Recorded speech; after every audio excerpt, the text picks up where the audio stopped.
nasikat na sa social media ang usa sa mga statements nga nag-ingon ang gaba dili gyud magsaba.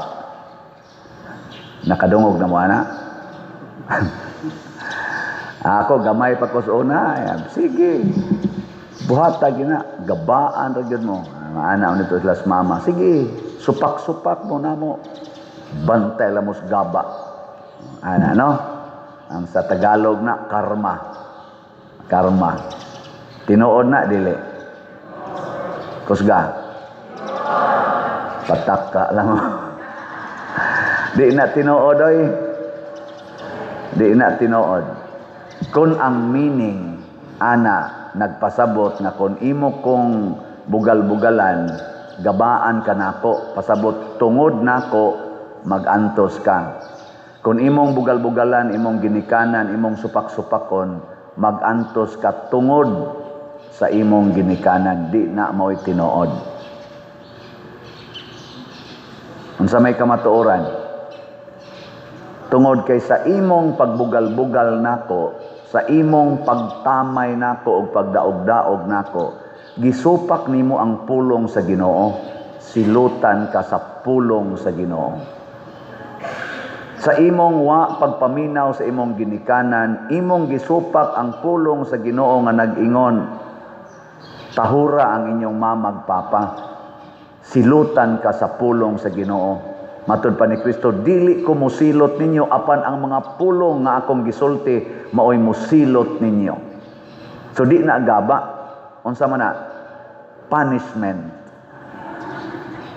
Punishment, dili gikan nako nga imong gidaog-daog, dili gikan sa imong ginikanan nga imong gisupak-supak, kung dili gikan sa Ginoo nga nakakita sa tanan og labing gamhanan sa tanan, ug way usang makaikyas nato.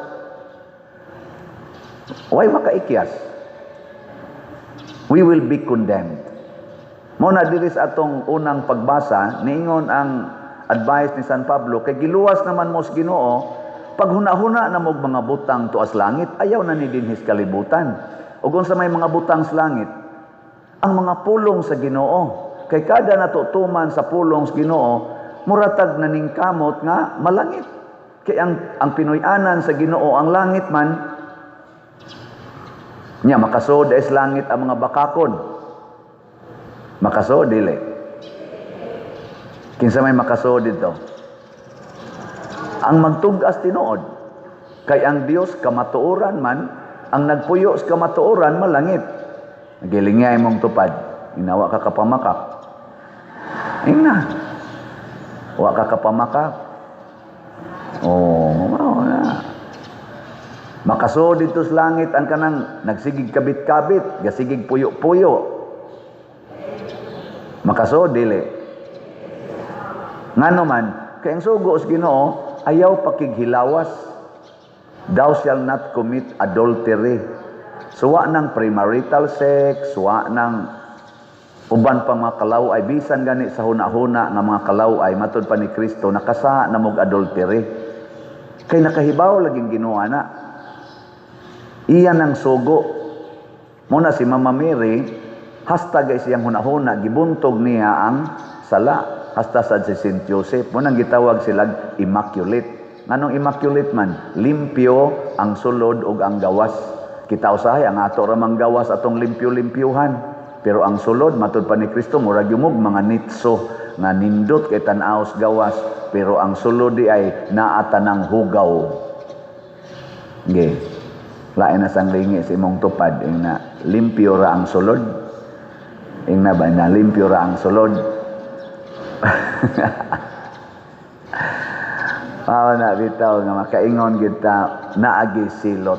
Matud pa diri sa atong ebanghelyo, bulahan kamong mga kabus, bulahan kamong mga gigutom, bulahan kamong naghilak, bulahan kamo kung nagdumot o nagsalikway ninyo ang mga tao. Nganong mao man gisulti nga bulahan? Kay kung kamaotang mudawat sa kakabos, kamaotang mudawat sa kagutom, kamaotang mo hilak nga mapaubsanon o kamaotang mo dawat o mo pasaylo sa nagsigig daot o nagbugal-bugal nato, wa tay sala. Way sala. Lagi. Adi mo to?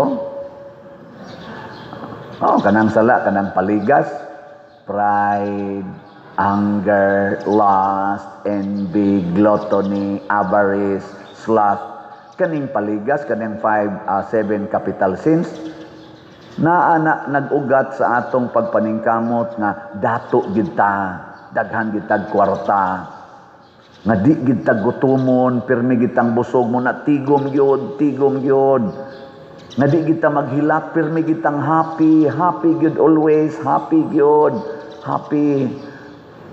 O nga ang tanang tao mo pakpak gid nato, daigon gid tas mga tao, bahala na lang bakak na ning atong gipangsulti, basta daigon lang gid ta. Ano na dihagod? Ato lang ning mensyonon din kay sikat naman gid kay ni sila. Sorry, ako na mo apil na lang sa kog mensyon kaning mga pamilyang Diskaya na contractor. Kay bawo ko nga napay daghan diha mga contractors nga naasay dagkong anomalya nga nahitabo sa ilang pagpangontrata sa DPWH.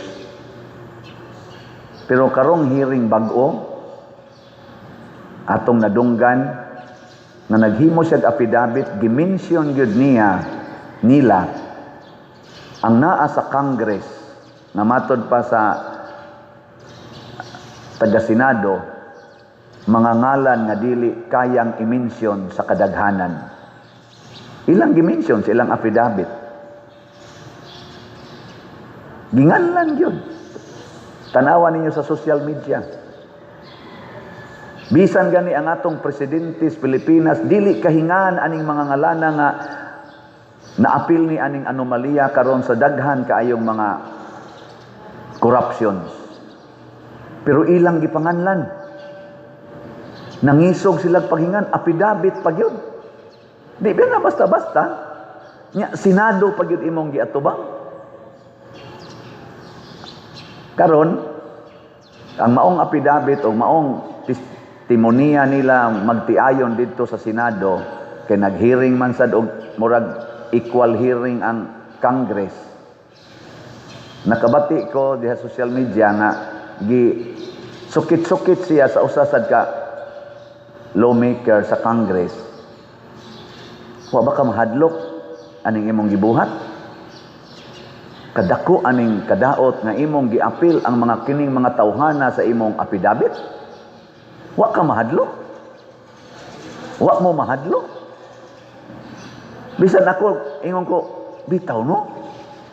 Sunan ka imo nang hinganlan nga ang mga senador gani, ang presidente o ang mga kongresista nga porting daghana ana nila, di man gani ka-mention na ng ilangan nga apil na sa kaning corruption nga dagko kayo in relation lang daan sa flood control, di man gani ka-mention. Moingon raman naay pipila sa kongreso, naay pipila sa senado nga naapil ani, pero di gyud ka-mention og ngan bisan ang presidente, pero sila ilang gi-mention.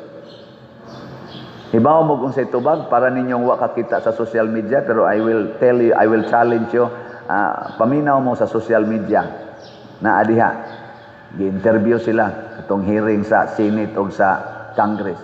Bawa mo tubag, labi na gid kaning lalaki, ang bana nga Diskaya, relax kay iyang naong. Ningon siya, kuan man God your honor, among na pamatud-an ba nga ang 120 million ka mga Filipinos gusto naming patyon tungod sa among nabuhat. Murabag kami mo isad-an kayo ba? Gusto mi nilang patyon sa 120 million ka mga Filipinos.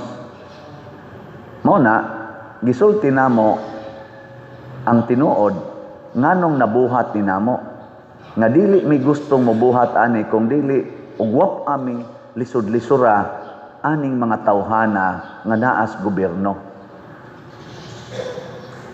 Amo ning gisulti aron dili na mi patyon sa 120 million ka Pilipinos, patyo na lang mi sa aning mga taong among gimensyon.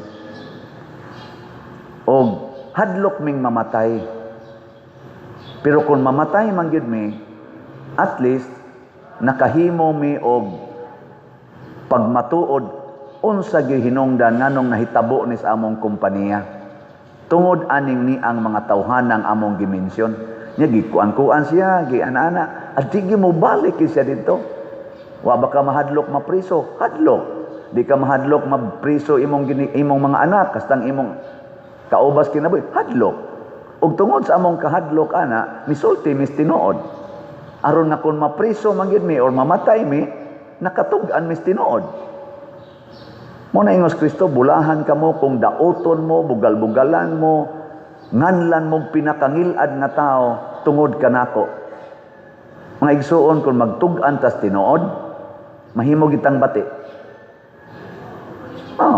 Mabati gyud ka sa mata sa tao.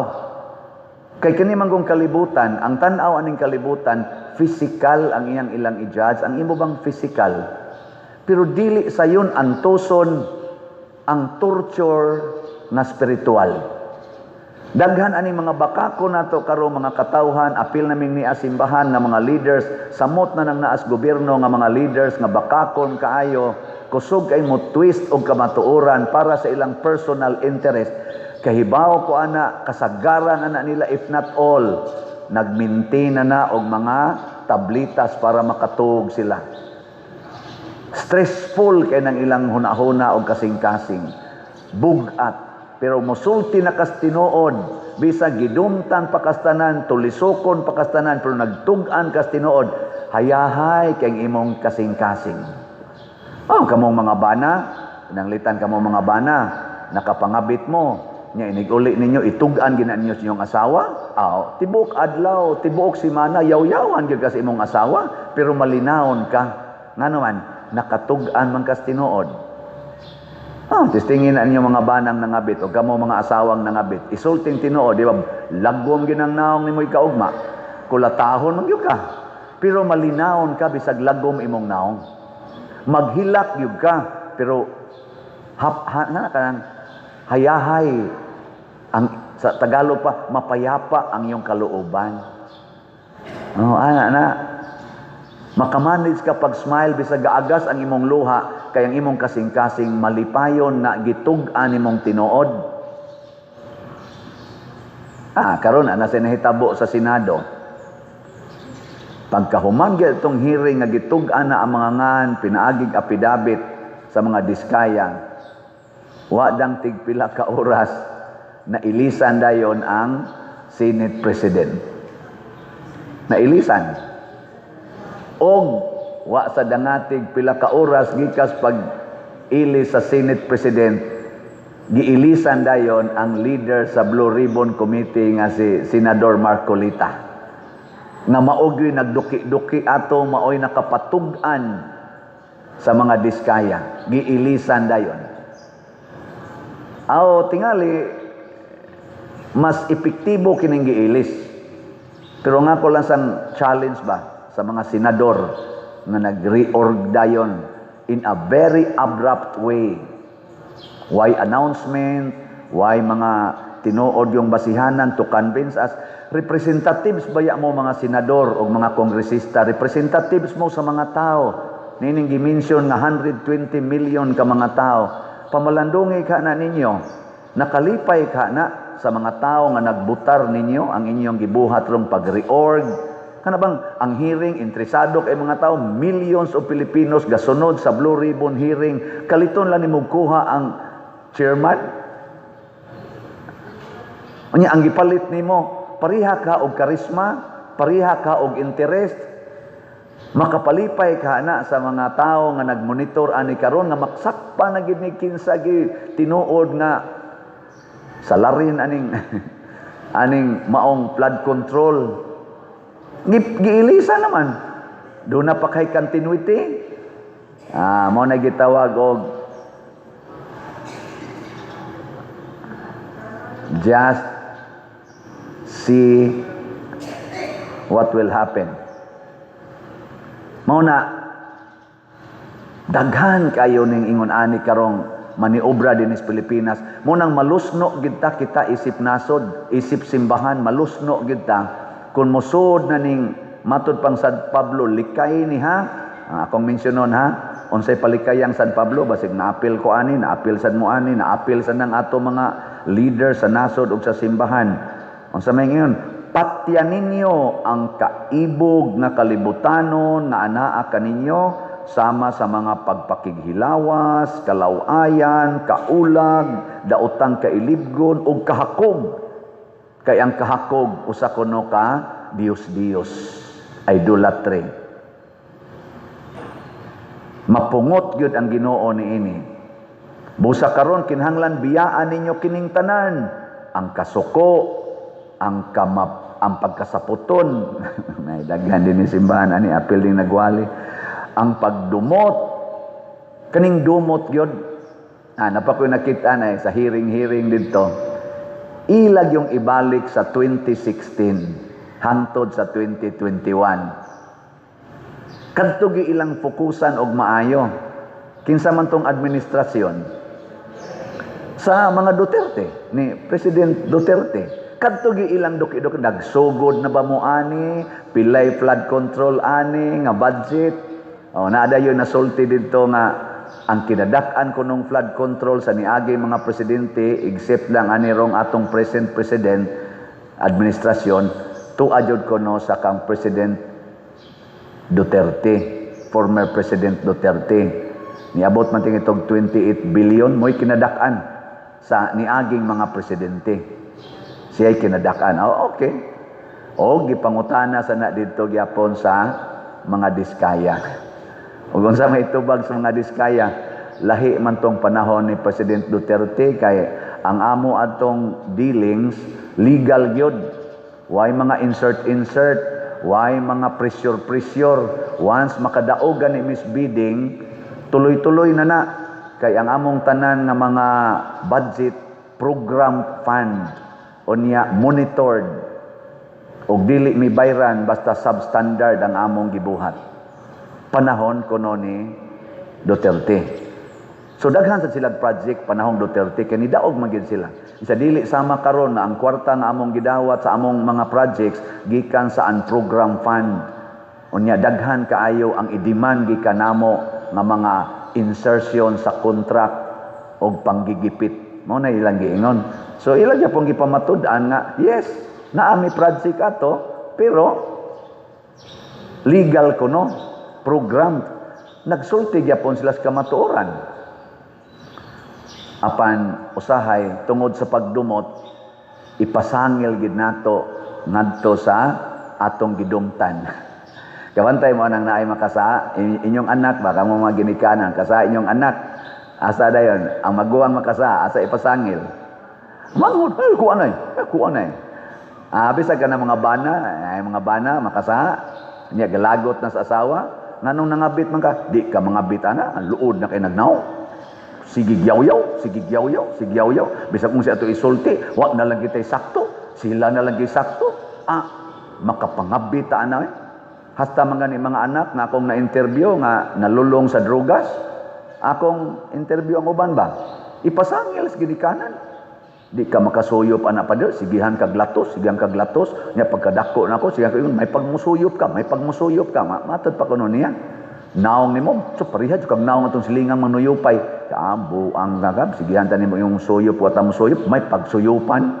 Mo na ilang ipangsulti. Ipasangil ba? Pero di gadon ta na ngayan.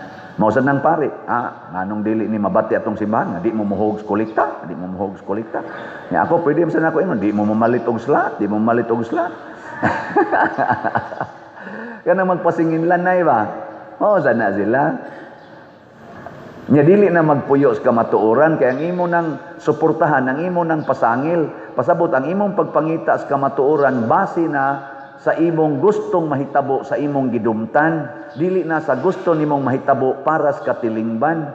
Example, ngano man ginang impeachment sa Vice President, nga dugay naman na kayo, gisigi man ginagkumbate nilag maayo, nga 125 million man na, more or less, nga confidential fund. Sige, ibutang ta, nagbinuang ang Vice President. Pero naa may billions nga confidential fund sa laing mga departamento o sa opisina sa presidente nganong wa man na imbestigahe. Doon naman sad sila yung mga questions nga gipadagan ang kuwa ngadto nila nga ila sang kinahanglang i-justify. Nganong wa man hisguti? Nganong kanira mang 125 million unya nag-justify ra ba dito sa kuwa? Karong bag-o, justified ra ba tanan? Nya ano man nahisguti ka ng billions nga matod pang Senador Marcolita, more or less na ay mga 500 confidential funds nga wa mahisguti nga mo total sa naog billions.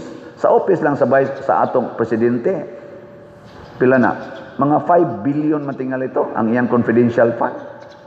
Kagamay ra ng 125 million ikumpara nimo sa 5 billion. Nya wa gid hisguti. Nya na-spent ng 5 billion, wa gani siya ka-determine og hain ning ghost project. Nga mo man unta nay purpose nga naa kay confidential fund para mahibaw-an nimo mga anomalya nga nagtago-tago diha. Ngano man na imbestigahe tungod kay ang nag-imbestigar dunay pagdumot og ang iyang pagpangitag kamatuoran para lang maduot ang iyang gidumtan na himo natang bias. Mo na ingon si San Pablo dire, likay ang pagdumot og ang pagpamakak. Kay nanagitay dumtan mga igsoon, mangita tag mga kamatuoran para lang anang atong gidumtan.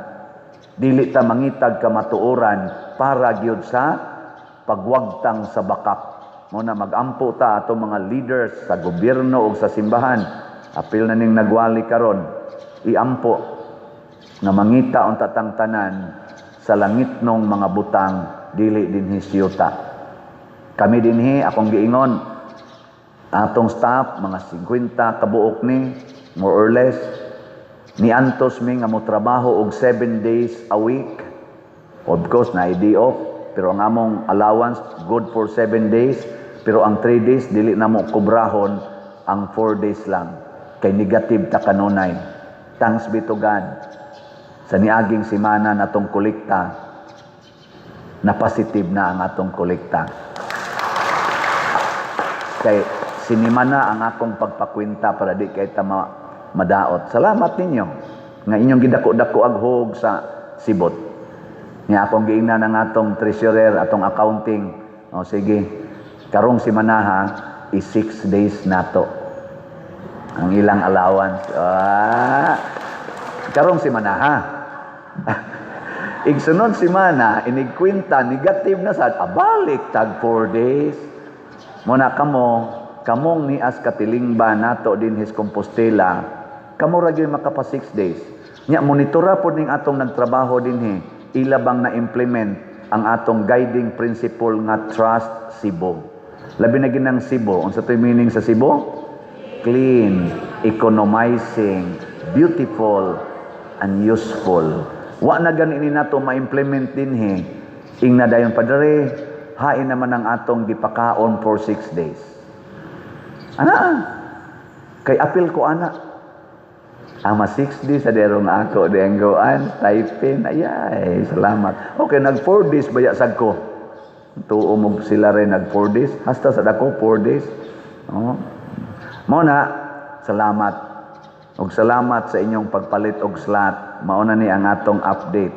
Sa atong grace, niabot nag 53,715 ang atong halin. Naapay 646,285 ka slots nga available. Tag 100 pesos per slot. Nya doon na ni 70 slot challenge. Nga tag 7,177 na sad ka challenges ang atong nadawat. Nya ang atong Protection and Prosperity of Santiago de Compostela PPSC para ni sa ato dinhing ongoing nga mga projects. Ang atong halin niabot nag 17,790 ka slots na apay 82,210 ka slots nga available tag 100 pesos per slot. Nya doon na ni 162 slot challenge nga tag 16,200. 42 na sad ka challenges ang atong nadawat. Pakpak, salamat kayo. Ni pasabot nga bahalag gutomon ta, wa na tay gikaon, palit yung slot kay bulahan kamong gigotom kay kamo pagabusgon, di ba? Bahalag mapobrita basta palit lang gitag slot kay bulahan kamong mga kabos. Ano naman, kay kaning atong pagpalit og slot para ni langit. Unsa to'y meaning sa slot? Sacrifice ang S, love ang L, offering ang O, treasure ang T. Nya ang sumpay ani, sacrifice for salvation, love for the church or for the poor, offering to God, and treasures in heaven. Wow, kanindot ana. Nya unsaon pagpalit og slot? First, saman, ihatod sa opisina, madomingo na sa tay mga tables des gawas. Ikaduha, ideposito sa atong mga bank accounts. O, tanawa din sa atong atong screen na dinhi, awa di ay. Na dinhi ang atong kana ganing mga bank accounts. Nya nasa tay GCash. Ana, pero nga akong GCash murag makuha na ni puno na ni karong si Manaha. Kay murag 3,000 na malay kuwang para mapuno. Karong adlaw murag mapuno na ni. So ayaw lang ni akong GCash, kanina lang ubang GCash or kwarta padala. Kwarta padala, why limit? Gawas lang sa akong side ay ko padadig kwarta padala sa Western Union. Kaya di na ko na maklaim, gi-block na ko. Pero kaning ubang mga ngalan din padadi. Mga igsuon, kining atong paghimo aning mga butanga, dili ni para personal, para ni natong tanan. Og thanks be to God, ang atong TV, ni under na ba ng duha ka TV diha? Sa ligi? Wala pa? Wa pa mo nakita diha? Ingon, ni under naman ko na, wa pa di ay. Namakak da itong nag-text na ako. Di man ako makita dire. Pero linyahan na nya karong adlaw basig mapaandar na ning upat ka TV dinhi sa sulod sa simbahan, igtataon na lang usa didto. Salamat kay Ginoo. Nya ang didto sa gawas ato pa manggibuhatan og kanang iyang butanganan basig madugay-dugay to didto. Pero naa na ang TV, available na. So ang ato na lang kuwang dinhi mga kamera para sa atong live streaming. Ako lang yan ang ipakontrat ay pabidingan atong tan-awon kon pila aron inyo na sana siyang paliton. Oh, nindot na